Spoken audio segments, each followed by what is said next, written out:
मैं इंदिरा नगर किसी काम से जा रहा था। जब मैंने वहाँ पे देखा पब्लिक भीड़ खड़ी हुई है, मैंने पता नहीं क्या बात होगी, तो भीड़ को देखते हुए मैं भी वहाँ पे चले गया। देखा तो वहाँ पे पत्रकार महोदय को इस तरीके से मारा जा रहा था, उन्हें नीचे बिठाया जा रहा था। बट वहाँ पे कोई ऐसा माइका लाल नहीं था जो उनकी वीडियो बना सके, किसी को संपर्क कर सके, पुलिस को बुला सके, उनको बचा सके। कितने लोग पीट रहे थे उन्हें? सर वहाँ पे मारने वाले 4 से 5 लोग थे जो उनको बेसबॉल डंडे से मार रहे थे। बट जब तक मैं पहुंचा उनके साथ बहुत गलत हो चुका था। अच्छा। सर में फट चुका था, हाथ पैर पूरे घायल हो चुके थे। इस तरीके से मारा गया था कि जैसे कि निपटाना ही है। योगेश भाई का फोन आता है। योगेश भाई कहता है कि नटराज में शराब की गाड़ी पहुंचने वाली है और आप यहाँ पे 15 से 20 मिनट में पहुंच जाइए।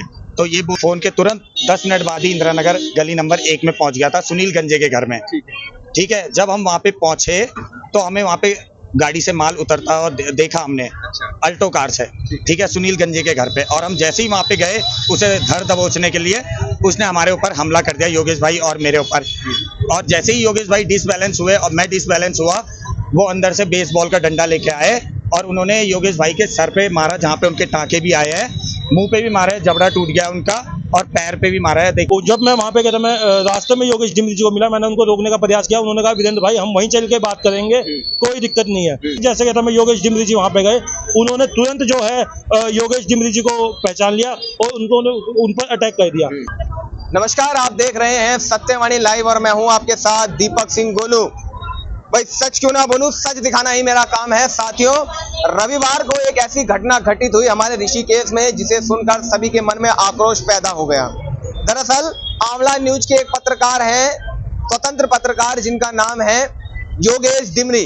योगेश डिमरी पिछले लंबे समय से एक अभियान चला रहे हैं। ये लोग अपने पूरे ग्रुप के साथ तमाम जगहों पर जाते हैं जहां पर शराब की तस्करी हो रही होती है, चाहे वो खोखा हो, कोई दुकान हो, परचून की दुकान हो या कोई होटल हो, तमाम जगहों पर जाते हैं और लंबे समय से आप लोग देख रहे हैं ये लोग शराब पकड़वाते हैं। लेकिन शनिवार को जो है फोन आता है और ये कहा जाता है कि कल रविवार को सुबह एक शराब की गाड़ी जो है वो आने वाली है आपके क्षेत्र में और आप जो है उसको पकड़िए, उसको एक्सपोज कीजिए। और वो नंबर जो है अननोन नंबर था। योगेश डिमरी जो है इस बात पर भरोसा कर लेते हैं और अगले दिन रविवार को सुबह अपनी टीम के साथ निकल जाते हैं। अननोन नंबर से कॉल आता है कि वो गाड़ी जो है नटराज के पास आएगी। उसके बाद कॉल आता है कि वो गाड़ी इंदिरा नगर में आएगी। तो ये लोग तमाम जो है इंदिरा नगर पहुंचते हैं। इंदिरा नगर पहुंचने के बाद जो है फिर योगेश डिमरी को बड़ी बेरहमी से पीटा जाता है। उनके सर पर जो है गंभीर घाव कर दिए जाते हैं, उनके पैर को तोड़ दिया जाता है कि उन्हें राजकीय चिकित्सालय ऋषिकेश लाया जाता है। यहाँ पर जो है उनकी स्थिति गंभीर बताई जाती है। उसके बाद जो है यहाँ से उन्हें एम्स में रेफर कर दिया जाता है और एम्स में फिर उनका उपचार चल रहा है। उनकी स्थिति फिलहाल सामान्य बनी हुई है। लेकिन पूरा घटनाक्रम क्या था आखिर, इसको समझते हैं। तो जो उस वक्त चश्मदीद थे योगेश डिमरी के साथ इंदिरा नगर में, जब उनके साथ मारपीट हुई, वो मेरे साथ मौजूद हैं। उनमें से कुछ लोग मेरे साथ मौजूद हैं, उनसे जानने का प्रयास करेंगे कि आखिर ये पूरा मामला है क्या और क्या हुआ था। अपना परिचय दीजिएगा पहले। भाई साहब, मेरा नाम संदीप भंडारी है। और कहाँ रहते हैं भंडारी? मैं भाई साहब 14 बीघा रहता हूँ। अच्छा, आप करते क्या है ये बताइए? मैं प्राइवेट जॉब करता हूँ, मार्केटिंग की। अच्छा, मुझे बताइए भंडारी जी, रविवार को क्या हुआ था? किसने कॉल करके बुलाया कि शराब की गाड़ी आ रही है? उसके बाद इंदिरा नगर आप लोग कैसे पहुंच जाते हैं? मारपीट हो जाती, क्या हुआ था? पूरा मामला विस्तार से समझाइए। भाई साहब, मेरे को तो सुबह 6 बजे योगेश भाई का फोन आता है। योगेश भाई कहता है कि नटराज में शराब की गाड़ी पहुंचने वाली है और आप यहाँ पे 15 से 20 मिनट में पहुंच जाइए। तो ये बोलते ही उनका फोन कट जाता है। उसके बाद मेरे को थोड़ा टाइम लग जाता है क्योंकि चाय पानी पीने में, मैं भी अपनी दुकान चलाता हूँ। तो जब मेरे पिताजी आए 7 बजे, तो 7 बजे मैंने योगेश भाई को फोन किया तो उन्होंने कहा कि इंदिरा नगर में पहुंच जाओ, वहाँ पे गाड़ी नहीं पहुंची नटराज में, और इंदिरा नगर में पहुंच जाओ। तो मैं उनके फोन के तुरंत 10 मिनट बाद ही इंदिरा नगर गली नंबर 1 में पहुंच गया था, सुनील गंजे के घर में। ठीक है, जब हम वहाँ पे पहुंचे तो हमें वहाँ पे गाड़ी से माल उतरता और देखा हमने। अच्छा। अल्टो कार से, ठीक है, सुनील गंजे के घर पे। और हम जैसे ही वहाँ पे गए उसे धर दबोचने के लिए, उसने हमारे ऊपर हमला कर दिया, योगेश भाई और मेरे ऊपर। और जैसे ही योगेश भाई डिसबैलेंस हुए और मैं डिसबैलेंस हुआ, वो अंदर से बेसबॉल का डंडा लेके आए और उन्होंने योगेश भाई के सर पे मारा, जहाँ पे उनके टाँके भी आए हैं, मुंह पे भी मारा है, जबड़ा टूट गया उनका, और पैर पे भी मारा है। देखिए, आपने देखा होगा उनके पैर भी फ्रैक्चर हो चुका है। भंडारी जी, एक बात बताइए। हाँ जी। आपको सूचना मिली कि दारू नटराज में है, उसके बाद सूचना मिलती है दोबारा कि दारू जो है इंदिरा नगर पहुंच चुकी है। तो आपको ये किसने बता दिया? ये कैसे पता चला कि वो सुनील गंजा जिसका आप नाम ले रहे हैं उसके घर जा रही है दारू? ये कैसे पता? भाई साहब, ये फोन आता है, मेरे को लगता है ये कोई प्लानिंग थी पहले से ही। योगेश भाई को फोन आता है एक दिन पहले, शनिवार को, और योगेश भाई उस पर यकीन भी कर लेते हैं क्योंकि आजकल हमने यही मुहिम छेड़ी है कि शराब तस्करों को नष्ट करना है। ठीक है, तो हम वहाँ पहुंच गए तो हमारे ऊपर इतनी देर में उन्होंने हमला कर दिया। अच्छा, कितने लोग थे ये जिन्होंने मारा है और आप लोग कितने लोग थे? भाई साहब हम थे 4 लोग, 2 लोग पीछे थे हमारे साथी और हम 2 ही लोग थे। और गेट में चढ़ते ही उन्होंने हमारे ऊपर हमला कर दिया था भाई साहब इतनी देर में। अच्छा, आपकी उनसे कोई बातचीत नहीं हुई? जैसे आप उनके घर के द्वार पर जाते हैं वो आपको मारने लग जाते हैं? हाँ क्योंकि वो पहचानते हैं ना, योगेश भाई चर्चित चेहरा है, हम चर्चित चेहरे हैं, इसलिए वो हमें पहले से ही पहचानते थे। उन्होंने हमारे ऊपर तुरंत हमला कर दिया भाई साहब। अच्छा, आप उसके घर में अंदर नहीं घुस पाए, पहले ही भारी मार दिया? भारी मार दिया था हमें और कैसे करके मैं अपनी जान बचा के आया। उन्होंने योगेश भाई को पकड़ लिया था, बुरी तरह जख्मी कर दिया था। और आप तो जानती है, देखिए पुलिस का काम क्या है, देर में पहुंचो, जब चोरी हो जाती है उसके बाद पहुंचते हैं। तो मैं राजेंद्र बिष्ट जी का धन्यवाद आभार व्यक्त करना चाहता हूँ। मैंने उन्हें बुलाया उनके घर से, वो आए, उन्होंने योगेश भाई को बचाया भाई साहब। अच्छा, उन्होंने छुटाया, तब तक वो लोग मार ही रहते हैं? वो लोग मार ही रहते। जब राजू बिष्ट गए उन्होंने उनसे निवेदन किया कि कोई बात नहीं, गलती हो गई होगी, उन्हें भी मामले का पता नहीं था। मैंने जल्दबाजी में बोला कि योगेश भाई को छुड़ा के ले आए और वो लेके आए, मेरी स्कूटी लेके गए और तुरंत सरकारी हॉस्पिटल में उनको लेकर आए वो। अच्छा, जो वीडियो बना है, जो वीडियो वायरल भी हो रहा है, जिसमें योगेश भाई नीचे बैठे हुए हैं, उनके कपड़े फटे हैं, सिर पर गंभीर चोटें हैं, उसके बाद जो तस्कर है वो गाली भी दे रहा है, ये भी कह रहा है कि तमंचा लेकर आओ, ये कब का वीडियो है? भाई साहब वो कल ही का वीडियो है, जब योगेश भाई की पिटाई कर दी थी। योगेश भाई बैठे थे और पुलिस वाले आ गए थे। पुलिस वालों, आपने देखा होगा कि पुलिस वालों के आगे वो गाली दे रहे हैं, ठीक है। योगेश भाई को मतलब बुरी तरह जख्मी कर दिया था और उसके बाद बताओ मतलब गाली दे रहे हैं और पुलिस वाले मूक दर्शक बन के बैठे हुए भाई साहब। अच्छा, पुलिस कितनी देर बाद पहुंची वहां पर और क्या कार्रवाई हुई उस समय? पुलिस भाई साहब तब पहुंची जब योगेश भाई को अधमरा कर दिया था। हमने पुलिस को सूचना दे दी थी पहले ही, इनके द्वारा सूचना दे दी गई थी, लेकिन फिर भी पुलिस नहीं पहुंची। पुलिस पहुंची तब जब उनको अधमरा कर दिया था। चलिए साथियों, आपने देखा ये वो भाई हैं जो योगेश डिमरी के साथ उस समय वहां पर मौजूद थे और इनके साथ ही वो तमाम घटना हुई है।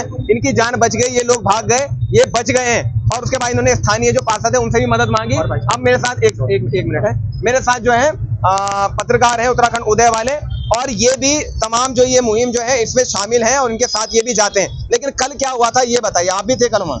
देखिए, मैं योगेश भाई को किसी न किसी से एक ट्रैप के जरिए फंसाया गया है, क्योंकि हमें जानकारी हो चुकी थी कि ये सूचना गलत है। मगर योगेश डिमरी एक साहसी व्यक्ति है, उन्होंने हमेशा समाज के लिए, हित के लिए आवाज उठाई है और योगेश डिमरी जी को समझाने का भी प्रयास किया गया, क्योंकि वो क्षेत्र में निडर व्यक्ति हैं। तो उन्होंने कहा कि नहीं, फिर भी मैं वहाँ पे एक बार जांच करके आऊंगा। तो जब मैं वहाँ पे गया, मैं रास्ते में योगेश डिमरी जी को मिला, मैंने उनको रोकने का प्रयास किया। उन्होंने कहा वीरेंद्र भाई हम वहीं चल के बात करेंगे, कोई दिक्कत नहीं है।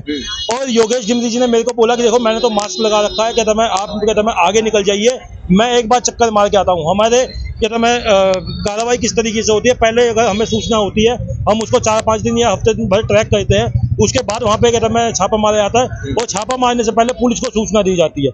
मगर जब कहता मैं जानकारी प्राप्त करने ही, जैसे कहता मैं योगेश डिमरी जी वहाँ पे गए, उन्होंने तुरंत जो है योगेश डिमरी जी को पहचान लिया और उन पर अटैक कर दिया। ये हमारे भाई आकाश जी ये मौके पे मौजूद थे। जो वीडियो वायरल हो रहे हैं इस समय वो ये है, ये मौके के गवाह हैं। और इस समय सबसे बड़ी समस्या है, आप जानते हैं कि योगेश डिमरी का क्या हाल है। अगर इनके ऊपर खरोच भी आती है तो उसकी जिम्मेवारी स्वयं शासन और प्रशासन की होगी। शासन और प्रशासन स्वयं इनकी सुरक्षा की जिम्मेवारी ले। अच्छा, अपना परिचय दीजिए और कल क्या हुआ था, आप भी वहाँ मौजूद थे? गोली जी, मेरा नाम आकाश है। मैं इंदिरा नगर किसी काम से जा रहा था, जब मैंने वहाँ पे देखा पब्लिक भीड़ खड़ी हुई है, मैंने पता नहीं क्या बात होगी, तो भीड़ को देखते हुए मैं भी वहाँ पे चले गया। देखा तो वहाँ पे पत्रकार महोदय को इस तरीके से मारा जा रहा था, उन्हें नीचे बिठाया जा रहा था, बट वहाँ पे कोई ऐसा माइका लाल नहीं था जो उनकी वीडियो बना सके, किसी को संपर्क कर सके, पुलिस को बुला सके, उनको बचा सके। कितने लोग पीट रहे थे उन्हें? सर वहाँ पे मारने वाले 4 से 5 लोग थे जो उनको बेसबॉल डंडे से मार रहे थे, बट जब तक मैं पहुंचा उनके साथ बहुत गलत हो चुका था। अच्छा। सर में फट चुका था, हाथ पैर पूरे घायल हो चुके थे, इस तरीके से मारा गया था कि जैसे कि निपटाना ही है। अच्छा, एक बात बताइए, ये भी बताया जा रहा है कि पुलिस एक तो देर से पहुंची है, उसके बाद मूक दर्शक बन के वहाँ खड़ी थी जब वो योगेश डिमरी को पीट चुके थे और उनका वीडियो बना रहे थे, उन्हें गाली भी दे रहे थे, तमंचे की भी बात चल रही थी, आप लोग मौजूद थे? मैं वहाँ पे मौजूद था। पुलिस प्रशासन इस तरीके से आया जैसे कि वो वहाँ से डेली राशन लेता हो, जैसे कि वो डेली वहां से राशन लेता हो। और लाला जी के पास गए, लाला जी ने बोला भाई इससे पैसा लेना है और इसको लेके जाओ,